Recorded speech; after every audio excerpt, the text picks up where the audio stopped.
I've been a paramedic for almost 10 years now, and I've seen my fair share of messed up stuff. Car accidents, overdoses, freak accidents. I've handled it all. Most of the time, it's just a matter of doing the job and moving on. You learn to compartmentalize pretty quickly in this line of work. But there was one night, one call, that still haunts me to this day. No amount of training could have prepared me for what happened that night, and I haven't been able to shake it since. It was a quiet night, the kind you don't get often. My partner Dave and I were parked at the station, just waiting for the next call. It had been an unusually slow shift. Normally, we'd have handled at least a few routine calls by then, drunks, minor injuries, stuff like that. But the night had been eerily calm. Around 2 a.m., the radio crackled to life. Unit 3118, respond to 4147 Danforth Street for a medical emergency. Possible cardiac arrest. I grabbed the radio. 3118, en route. Cardiac arrests weren't uncommon, but something about the address caught my attention. Danforth Street was on the outskirts of town, mostly abandoned houses and run-down businesses. I'd driven by it a few times, but I didn't know anyone still lived there. I didn't say anything to Dave, though. We'd had plenty of strange calls in the past. No reason to think this one would be any different. We pulled up to the house about 10 minutes later. It was dark, darker than I expected. No street lights, no porch lights, just shadows stretching out from the trees that surrounded the property. The house itself looked like it had been abandoned for years. The paint was peeling, the windows were covered in grime, and the yard was overgrown with weeds and dead grass. But the front door was slightly ajar.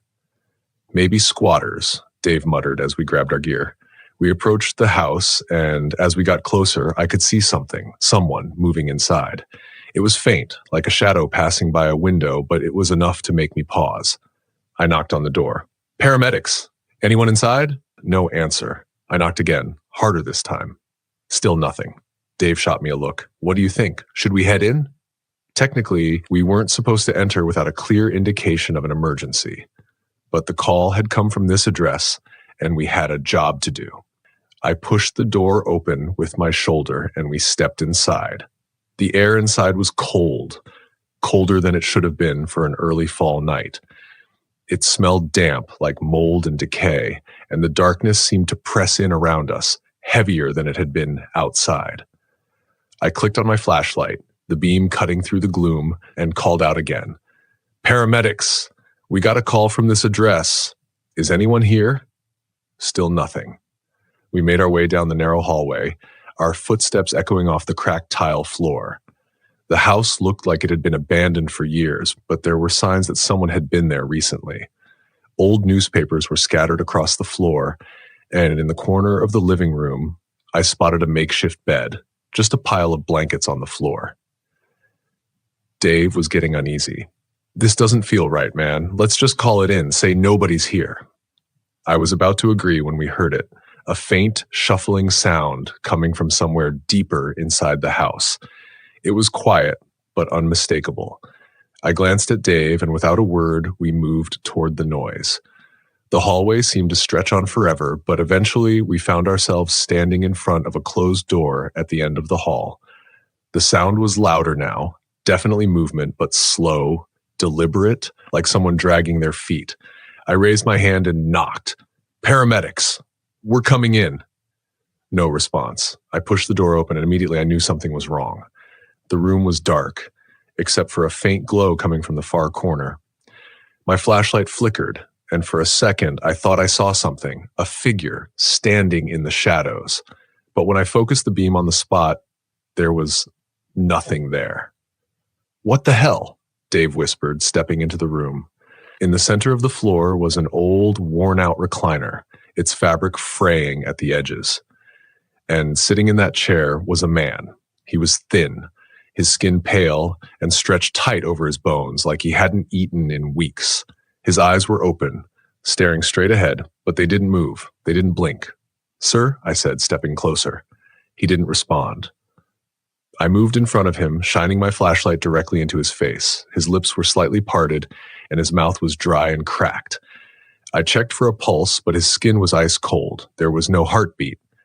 "He's gone," I muttered to Dave. "Must have been dead for hours." But as I started to step away, something happened that made my blood run cold. The man smiled. It was slow, like the muscles in his face were stiff and reluctant to move, but there was no mistaking it.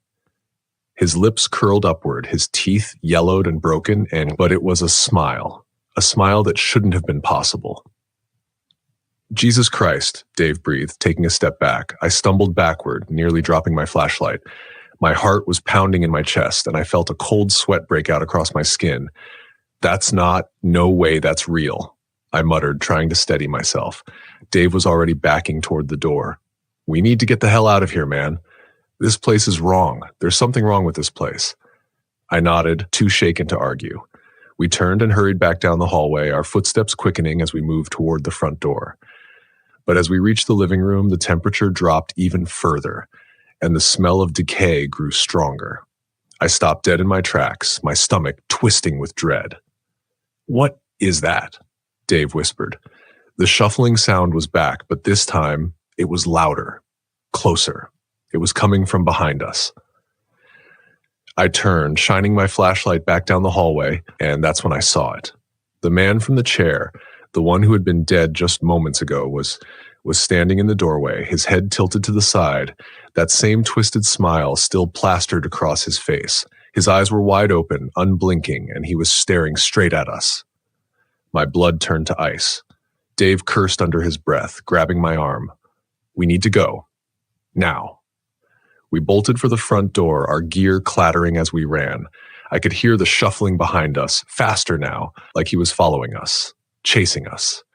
We hit the front door at full speed, slamming it shut behind us as we stumbled out onto the porch. My heart was racing, my breath coming in short, ragged gasps. I didn't stop until we were back in the ambulance, the doors locked and the engine running. Neither of us said anything for a long time. We just sat there, staring at the darkened house, waiting for something, anything, to happen. But nothing did. After what felt like an eternity, Dave finally broke the silence. "What the hell was that?" I shook my head, unable to find the words. I didn't know what we'd just seen, but I knew one thing for sure. I never wanted to go back to that house again. We radioed it in, saying we couldn't find anyone alive at the scene.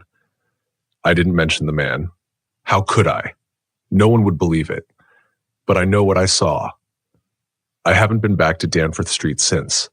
I refuse to drive that way, even on other calls. And every time I close my eyes, I see that man's face. His eyes wide open, that twisted smile frozen in place, and the way he moved, like something that wasn't supposed to be alive.